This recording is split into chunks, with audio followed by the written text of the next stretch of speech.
नमस्कार दोस्तों, नामदेव क्लासेज में आपका स्वागत है। तो हमारा टॉपिक चल रहा था प्रमुख लोक देवता। आज हम लोक देवता में पढ़ेंगे हड़बूजी सांखला।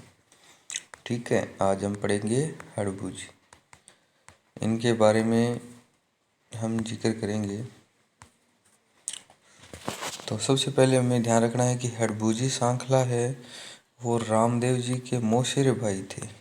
किसके? रामदेव जी के मौसेरे भाई थे। ठीक है।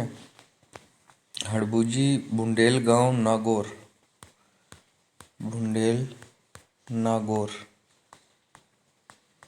इनका यहाँ जन्म हुआ था। पहली बात ये ध्यान रखनी है। ठीक है। बुंडेल गांव नागौर से,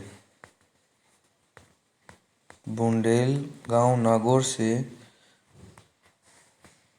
अपने मौसेरे भाई रामदेव जी के यहाँ अपने परिवार को लेकर के हड़बूजी जा रहे थे। ठीक है, बैलगाड़ी में। क्योंकि पहले जो साधन होते थे वो कौन से होते थे? ये होते थे बैलगाड़ी। तो बैलगाड़ी में बैठ करके पूरे फैमिली के साथ में जो हड़बूजी है वो कहाँ जा रहे थे? रामदेव जी के पास में, रूणीसा, है ना। ये तो आपको मैंने पहले कल ही बता दिया था, कल की क्लास में रूणीसा जा रहे थे।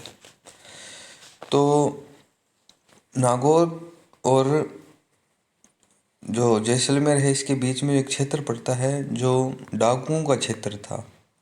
कौन सा क्षेत्र? डाकुओं। उस क्षेत्र में एक डाकू रहा करता था जिसका नाम है हरि सिंह सांखला। हरि सिंह सांखला ये डाकू रहा करता था और इसका आतंक 12 कोस दूर दूर तक था। जब बच्चा कोई रोता था तो उसको यही कहा जाता था कि हरि सिंह सांखला आ जाएगा, और वो बच्चा डरता था। तो ये नहीं कि बड़ा ही आतंक था इसका। आसपास के क्षेत्रों में सभी लोग इससे भयभीत होते थे। ये लुटेरा था। और उसी बीच वहाँ हड़बूजी पहुँचते हैं और हरि सिंह सांखला हड़बूजी को कहता है कि देखो, शिकार खुद शिकारी के पास आ गया। तो हड़बूजी शगुन शास्त्री थे, पता तो उनको पहले ही था। ज्योतिष शास्त्री थे, यानी बड़े ही ज्ञानी व्यक्ति थे। पहले ही पता था कि भाई आगे कौन बैठा है? डाकू बैठा है, पता था आगे कौन बैठा है? डाकू। लेकिन वो भी बड़े ही ज्ञानी थे। तो हरि सिंह ने कहा कि देखो, शिकारी के पास खुद शिकार है, वो चल कर के आ गया। तो वहाँ हड़बूजी उनको समझाते हैं, डाकू को। डाकू कहता है कि मैं तो लुटेरा हूँ और मैं अपने परिवार के लिए काम करता हूँ, है ना। परिवार की जो रोजी रोटी है वो मेरे से ही चलती है। तो आप खुद आए हो तो मैं आपको लूटूंगा। तो वहाँ हड़बूजी है वो उसको समझाते हैं कि देख,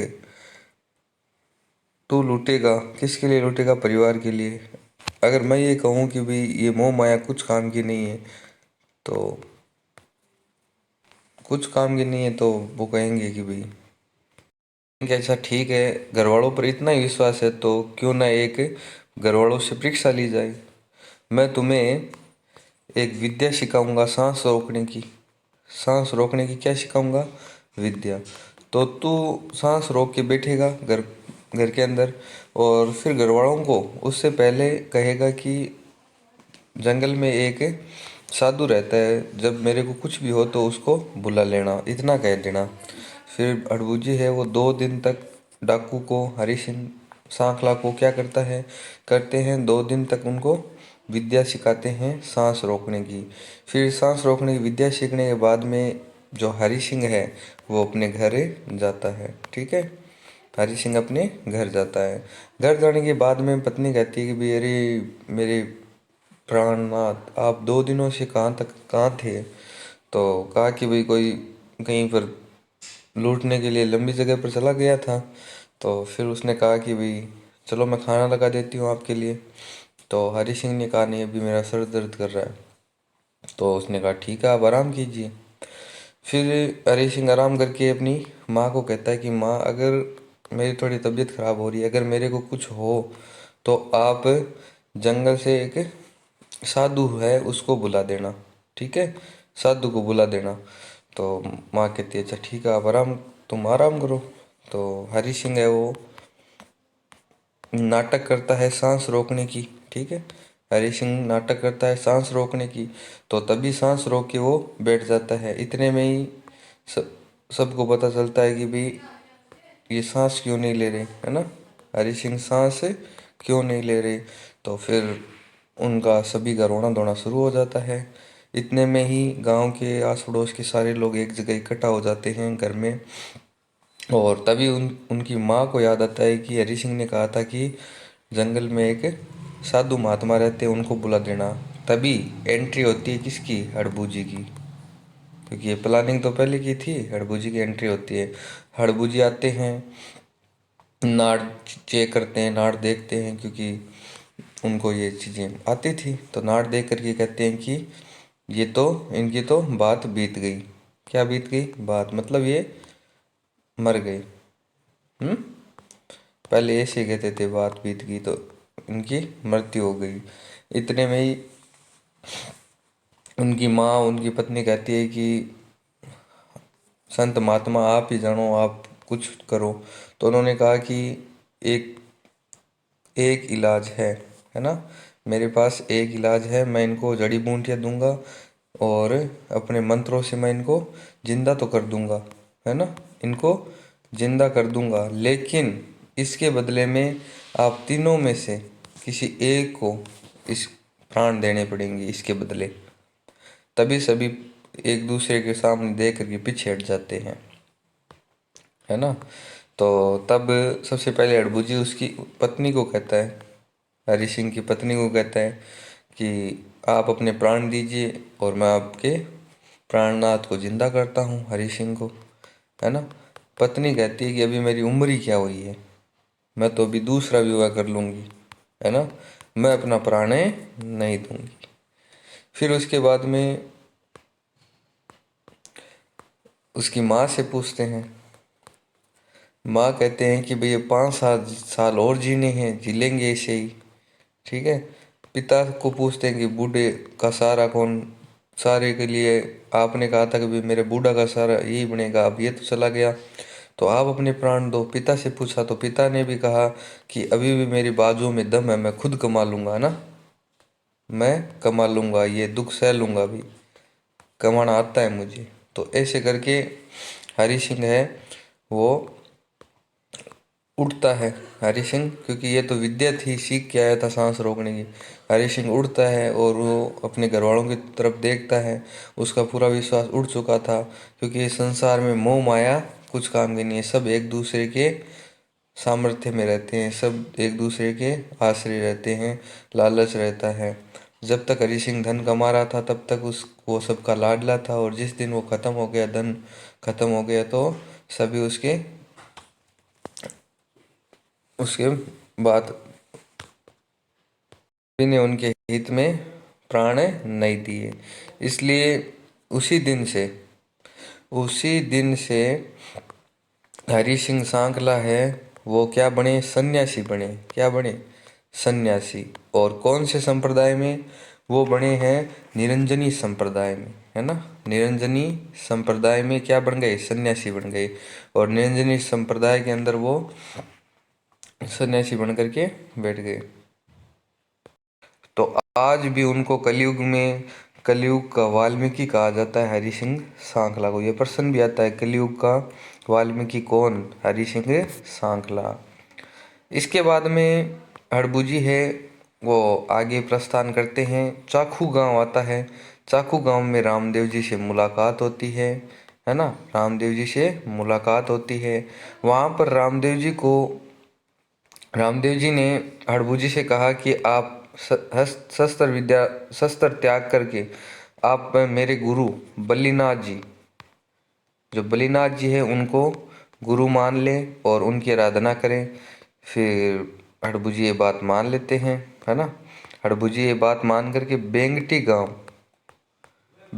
कहाँ पड़ता है, फड़ौदी में, बेंगटी गांव फड़ौदी में निवास करके उनकी आराधना करते हैं। बल्लीनाथ जी की आराधना करके उनको उनके अनुसार चलते हैं और वहाँ पर पंगु गायों के लिए क्या लेके आते थे? चारा। ये काम करते थे। पंगु गाय जो थी ना, रोगी गायें या जिनके पैर टूटे हुए या जो शरीर से ग्रस्त थी, उनको उनके लिए वो गायों के लिए चारा लेके आते थे और बैलगाड़ी से चारा लाते थे। तो ये काम करते थे। फिर उनकी आराधना करके करते थे। उसके बाद में एक हिस्ट्री के अंदर आता है जोधा, राव जोधा। राव जोधा को भी उन्होंने आशीर्वाद दिया था ना, बेंगटी गांव में राव जोधा को भी आशीर्वाद दिया था हड़बू ने, ठीक है ना। तो हड़बू की बहुत सारी कथाएं हैं, कहानियां हैं, लेकिन हमने जो छोटी मोटी जानी है वो यही है, और बाकी हम इनकी डिटेल से इनके बारे में पढ़ेंगे। देख लेते हैं हड़बू। सबसे पहले हड़बू के बारे में देखते हैं। यह सांकला राजपूत थे। हड़बू सांकला थे, ठीक है, सांकला राजपूत, राजपूतों में ही आते हैं सांकला। हाँ, जन्म 15वीं सदी में हुआ था। हड़बू का जन्म कब हुआ था? 15वीं सदी में। हड़बू का जन्म कब हुआ? 15वीं सदी में। स्थान बुंडेल नागौर। हड़बू का जन्म कहाँ हुआ? बुंडेल नागौर, बुंडेल नागौर। हड़बू का जन्म, बोलो जन्म कहाँ? बुंडेल नागौर, ठीक है, बुंडेल नागौर, नागौर। पिता का नाम मेहाजी, मेहाजी, मेहाजी। पिता का नाम क्या था? मेहाजी। गुरु का नाम बालीनाथ, गुरु का नाम बालीनाथ। हड़बू के गुरु का नाम बालीनाथ। ये बालीनाथ गुरु है, कब बनाए थे? रामदेव जी के कहने पर बनाए थे। ये हमने पहले पढ़ लिया ना, रामदेव जी के कहने पर बालीनाथ को गुरु बनाया था हड़बू ने, ठीक है, गुरु बालीनाथ। वाहन सियार है ना, वाहन क्या है? सियार। किसका वाहन है? हड़बू का। हड़बू का वाहन क्या है? सियार, ठीक है। यह रामदेव जी के मौसेरे भाई थे, ये भी हमने पढ़ लिया। मौसेरे भाई किसके थे? रामदेव जी के। रामदेव जी के मौसेरे भाई कौन? ये बहुत बार पूछते हैं एग्जाम में। हड़बू निम्न में से रामदेव जी के मौसेरे भाई थे कौन? मौसेरे भाई हड़बू। आगे बात करें, मेला कब बढ़ता है? भाद्रपद शुक्ल पक्ष, भाद्रपद शुक्ल पक्ष, शुक्ल पक्ष को क्या बढ़ता है? मेला बढ़ता है। आगे बात करें इनके उपनामों की। इनको सगुन शास्त्री है ना, सगुन शास्त्री किसको कहते हैं? सगुन शास्त्री हड़बू को कहते हैं ना, सगुन शास्त्री। सगुन शास्त्री किसको कहते हैं? हड़बू को। बाल ब्रह्मचारी, बाल ब्रह्मचारी, योगी सन्यासी, गोरक्षक देवता, वीर योद्धा, सिद्ध पुरुष, चमत्कारी पुरुष, इन सभी नामों से किसको जाना जाता है? हड़बू को, ठीक है। दोबारा पढ़ देते हैं इनको। सगुन शास्त्री, सगुन शास्त्र के ज्ञाता, जो हाथ दे करके ज्योतिषी थे, याद हाथ दे करके भविष्यवाणी किया करते थे, और पूरे मारवाड़ में ये प्रसिद्ध हुए थे इस कारण से, है ना, ज्योतिष शास्त्र पहले से ही पता लगा लेते थे ये। बाल ब्रह्मचारी थे, है ना, बाल ब्रह्मचारी थे, योगी सन्यासी भी थे, गोरक्षक देवता थे, पंगु गायों के लिए चारा लेके आते थे, वीर योद्धा भी थे, सिद्ध पुरुष थे, और चमत्कारी पुरुष थे। आगे हम इनके बारे में बात करें तो मंदिर है बेंगटी गांव फड़ौदी के अंदर, क्योंकि वहाँ पर रामदेव जी के कहने पर उन्होंने वहीं अपना जीवन यापन किया था। तो बेंगटी गांव में फड़ौदी के अंदर उनका क्या है? मंदिर है। हड़बू के मंदिर में गाड़ी की पूजा की जाती है। जो गाड़ी जो थी ना, उसकी पूजा की जाती है। कौन सी गाड़ी है? बैलगाड़ी। हड़बू अपंग यानी पंगु गायों के लिए क्या लेके आते थे? चारा लेके आते थे। ये हमने पढ़ लिया ना पहले, पंगु गायों के लिए चारा लेके आते थे। हड़बू राव जोधा जोधपुर शासक के समकालीन थे। उस समय राव जोधा को जो आशीर्वाद हो किसने दिया था? हड़बू ने ही दिया था। किसने दिया था? हड़बू ने राव जोधा को क्या दिया था? आशीर्वाद दिया था, जब शासन काल पर बैठे थे तब। आगे हम बात करें हड़बू का जन्म। हड़बू का जन्म 15वीं सदी यानी 1401 में माना जाता है। राव जोधा शासनकाल कब रहा? 1438 से 89 के बीच में। बेंगटी